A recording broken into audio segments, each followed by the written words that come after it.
Here's the other painting from yesterday.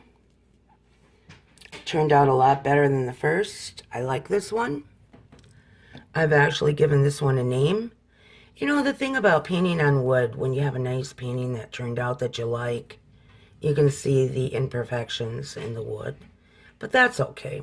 You got sort of a rainbow of colors, no scary faces, kind of interesting looking tendrils, and a lot of meshed rainbow color. And I like this one. This one is one that I might decide to keep. I did give it a name. I uploaded it to my Instagram. And I named it Distance Freely. It reminds me of two different stories. It reminds me that there is love from afar that cannot reach each other. And it also reminds me of a breakup, distancing off freely. You're free to go. And this here is interesting. I really like this ring pour, the way it turned out.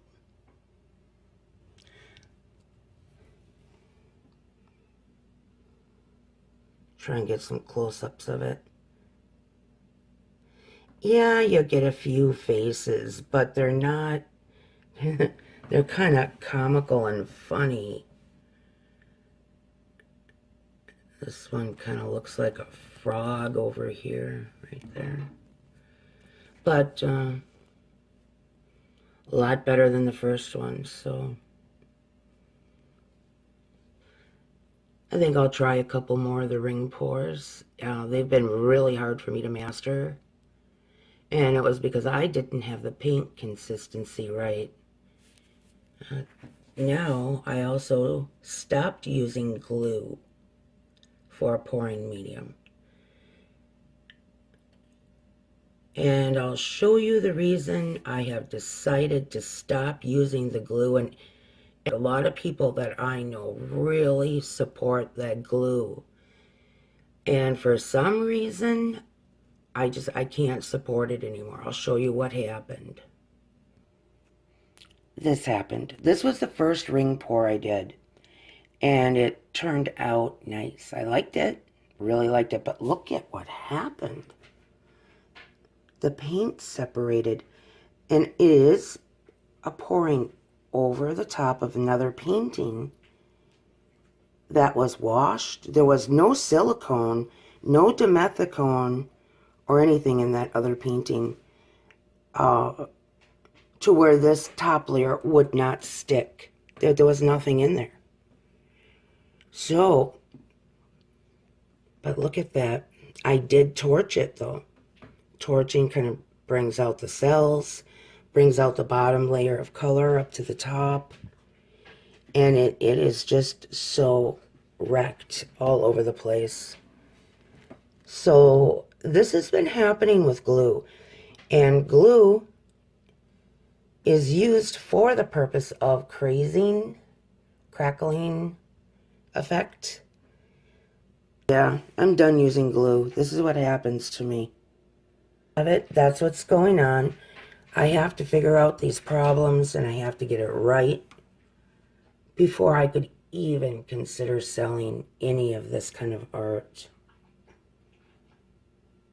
I should have stick to braiding leather. And I want to show you this painting that I did yesterday. Yeah, I want to point out a couple things. It's definitely going to be a paint over.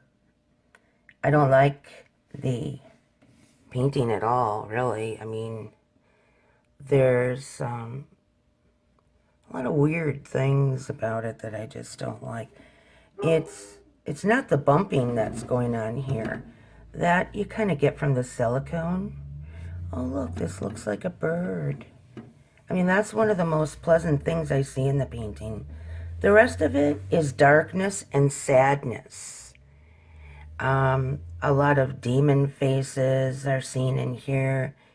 And I don't want to live with that, you know. It's just not something that I like around me. So if I were to see this painting for sale somewhere, it's something I would not buy. Although I'm not really selling these, especially, you know, this one. It's something that I would never sell. Maybe someone else would like it, you know. Just because I don't doesn't mean someone else would. Yeah, you see some weird, weird stuff in these kind of paint pours. And I mean, you know, a lot of it could have the to do with the colors that I picked. My actually, a couple of people have told me now, go with a lot of gold, you know. And yes, the golds and the bright colors like orange and yellow, they are actually my colors according to my zodiac sign, but you know, I just really like blue. So, you know, yeah, this painting just depicts a lot of sadness to me. But yeah, this is definitely a painting I would never buy. And it's going to be a paint over. Where those high rises are, those little bumps, that's where the dimethicone kind of settled in from pouring it out of the cup, kind of traveled with the paint. And those are the places that it settled. It leaves a texture like that. It's oily where those bumps are. The surface has got the dimethicone oil on top. Yeah, you can see it. So I'll just sand a little bit of that off. First, I'll probably wash it with cornstarch or baking soda. Today I used baking soda on a different board, and I kind of liked it better than the cornstarch. It wasn't as fine, and it was a lot less messy. You know, where the cornstarch is got like a finer powder and kind of distributes all over the place. But yeah, this one is just really dark, very dark, and it feels lonely. I don't like it. So we're going to paint over this one of these days coming up.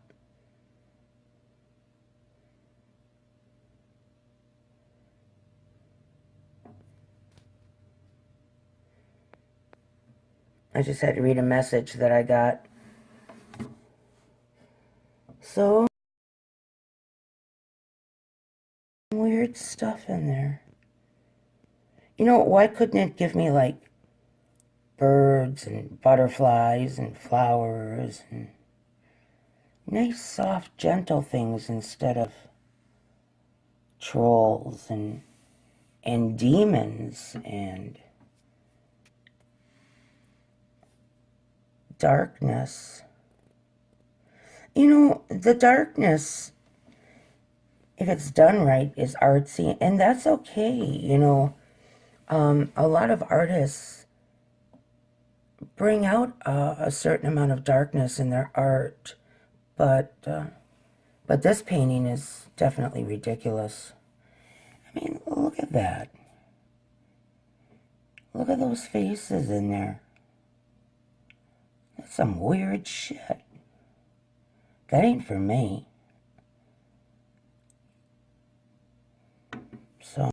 So you guys will be with me when I clean this board, sand it, you know, prep it for painting over, and that'll be it. Oh, and another painting, it's actually the paper yesterday that all the paint ran off onto. Found something very cool in there. A guy in a tree. I was looking over all the paint that ran off these paintings, onto that piece of freezer wrap that I had to catch all the runoff. I usually look through there to see if I can find anything interesting. And, I ran across this, and I don't know about you guys, but I see a man in the tree. I snapped a photo and I put it in the software GIMP. GIMP is free. It's a good photo editor. I recommend it. So far, this is not done. I'm still working on it, but I thought I'd show it anyways. The guy, his face looks kind of flat. Well, I'm going to actually try and make him look like he's being sucked into that hole behind him. On the left side of him, you see his walking stick. And on the right side, you see something red sticking up there that kind of looks like it might be a flower. So it's a toss-up. Should I fix his face and make him look, kind of normal? I'm still going to keep the fuzz on his face, but, it's either make him look like he's sucking into the tree, or he's just walking by.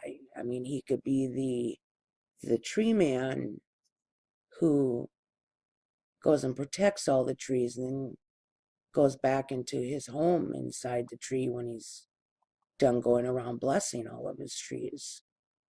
We just don't know the story yet. Well, that's it for tonight. You guys all have a good holiday.